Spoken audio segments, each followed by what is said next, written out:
अस्सलाम वालेकुम। अक्सर आप लोगों के कमेंट्स आ रहे होते हैं कि डबल स्ट्रिंग किस तरह बनाएं और इसमें कौन कौन सी चीज़ों का ख्याल रखना इंतहाई ज़रूरी है।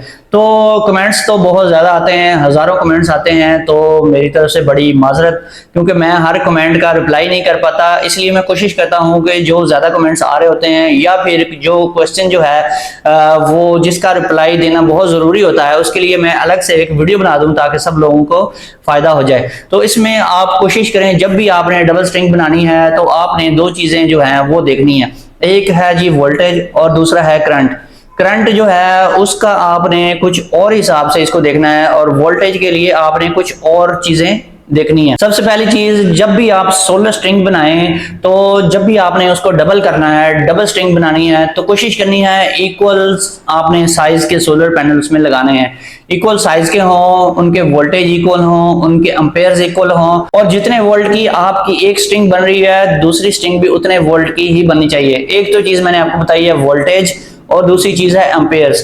अब क्या, जैसा कि पिछली वीडियो में आपको बता चुका हूं कि वोल्टेज इंतहाई जरूरी है, इनको इक्वलाइज करना बहुत जरूरी है। तो और इसी तरह से आपका क्वेश्चन ये है कि एम्पेयर्स भी हमें इक्वल करने चाहिए या नहीं करने चाहिए। अब यहाँ पर अगर एक सिंगल स्ट्रिंग आप बनाते हैं, उसमें आपने एम्पेयर जो हैं वो लाजमी देखने हैं, सब पैनल्स के एम्पेयर इक्वल होने चाहिए। लेकिन अगर आप डबल स्ट्रिंग बनाते हैं, यानी कि आपने एक स्ट्रिंग लगाई है वो छोटे पैनल्स की, दूसरी स्ट्रिंग आप लगाना चाहते हैं बड़े पैनल्स की, तो उसमें आपने डबल स्ट्रिंग जब भी आपने बनानी है तो उसमें एम्पेयर जो हैं वो आपको लाजमी नहीं है कि एक स्ट्रिंग के आप 5 एम्पेयर की आपने बनाई है, दूसरी स्ट्रिंग आपकी 10 एम्पेयर दे रही है, तो ये चीज जरूरी नहीं है। क्योंकि एम्पेयर जो हैं एक स्ट्रिंग के अंदर रहते हुए सीरीज में जब पैनल लगे होते हैं तब एम्पेयर इक्वल होने इंतहाई जरूरी हैं। लेकिन जब आपकी स्ट्रिंग दूसरी बनती है उसके एम्पेयर जो हैं अगर वो कम भी हो जाते हैं पहले वाली स्ट्रिंग से, तो ये जरूरी चीज नहीं है, इसका कोई भी इम्पैक्ट नहीं आता। आपको सोलर पावर पूरी ही मिलेगी, इसमें कोई भी लॉस नहीं होगा और आपको अच्छा रिजल्ट ही मिलेगा। इसलिए आप छोटे बड़े पैनल्स की स्ट्रिंग अलग अलग बना के जरूर लगा सकते हैं। और दो स्ट्रिंगें हैं तो आप कोशिश करें कि एक स्ट्रिंग में छोटे पैनल लगा दें, दूसरी स्ट्रिंग में आप बड़े पैनल लगा लें सेम साइज के। एक स्ट्रिंग के अंदर रहते हुए उसमें लगे हुए सारे पैनल्स के एम्पेयर्स इक्वल होने चाहिए, और इसी तरह से दूसरी स्ट्रिंग में भी जितने पैनल लगे हुए हैं उनके एम्पेयर सेम होने चाहिए। मैंने अक्सर जगहों पे देखा हुआ है कि बहुत सारे जो ओल्ड पैनल लगे हुए थे लोगों के, 20-20 30-30 पैनल लगाए हुए थे लोगों ने, पहले जो आते थे 250 वाट वाले या 330 वाट वाले, उनमें सबसे मेजर जो फॉल्ट है वो यही आ रहा है। लोग क्या करते हैं, जब उनका सोलर सिस्टम मतलूबा मिकदार में पावर प्रोवाइड नहीं कर रहा होता, वो सारे के सारे पैनल उठा के स्क्रैप कर देते हैं, किसी को बेच देते हैं और नए पैनल लगा के काम जो है वो सही कर लेते हैं। काम तो सही हो जाता है लेकिन उनकी जो इन्वेस्टमेंट है वो बहुत सारी ज़ाया हो जाती है इस तरीके से। अगर आपके पास पुराने सोलर पैनल्स हैं, आपके पास बजट नहीं है कि आप नए सोलर पैनल परचेज कर सकें, तो उन्हीं पुराने सोलर पैनल को यूज करते हुए आप एक अच्छा रिजल्ट हासिल कर सकते हैं। वो पैनल्स भी आपके नए पैनल्स के इक्वल ही काम करेंगे, उसकी परफॉर्मेंस में कोई खास फर्क नहीं होता। 19-20 का फर्क जरूर हो सकता है, लेकिन ये नहीं हो सकता कि आप नए पैनल लगाएंगे तो रिजल्ट बहुत ज्यादा अच्छा हो जाएगा।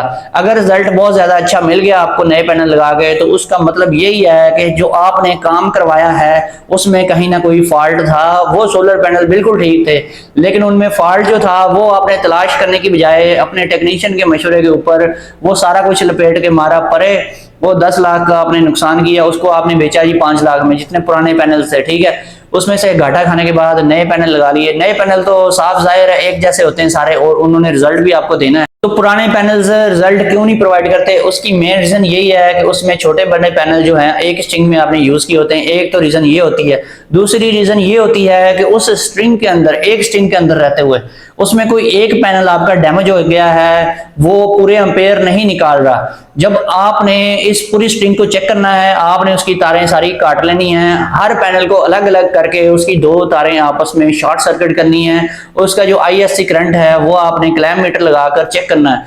हर पैनल का अगर 8 एम्पेयर करंट आ रहा है या 7 एम्पेयर आ रहा है, जितना भी आ रहा है वो हर पैनल का वही आना चाहिए। अगर किसी एक पैनल का करंट हाफ रह गया है, 3-4 एम्पेयर पे कोई पैनल आ गया है, उसको आप निकाल के बाहर फेंकें, उसको आप स्क्रैप कर दें या उसको सेल आउट कर दें। सारे पैनल्स आपने कभी भी सेल आउट नहीं करने, आपके सारे पैनल बिल्कुल ठीक होते हैं।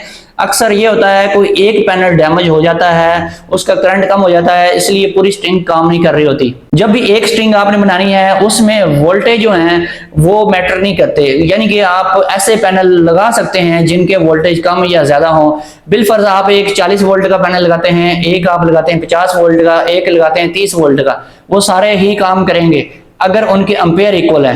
तो एम्पेयर इक्वल होने चाहिए एक स्ट्रिंग के अंदर रहते हुए। जब आपने दूसरी स्ट्रिंग अलग से बनानी है तो उसमें आप छोटे पैनल अलग कर दें, बड़े पैनल की स्ट्रिंग अलग कर दें, यानी कि जो भी स्ट्रिंग है उसके अंदर सेम साइज के हों पैनल और उनके एम्पेयर जो हैं वो खास तौर पर सेम होने चाहिए, तो फिर आपको एक अच्छा रिजल्ट मिलेगा। इसी तरह से जब आपने दोनों स्ट्रिंग्स तैयार कर लेनी है तो दोनों के अलग अलग आपने वोल्टेज चेक करने हैं।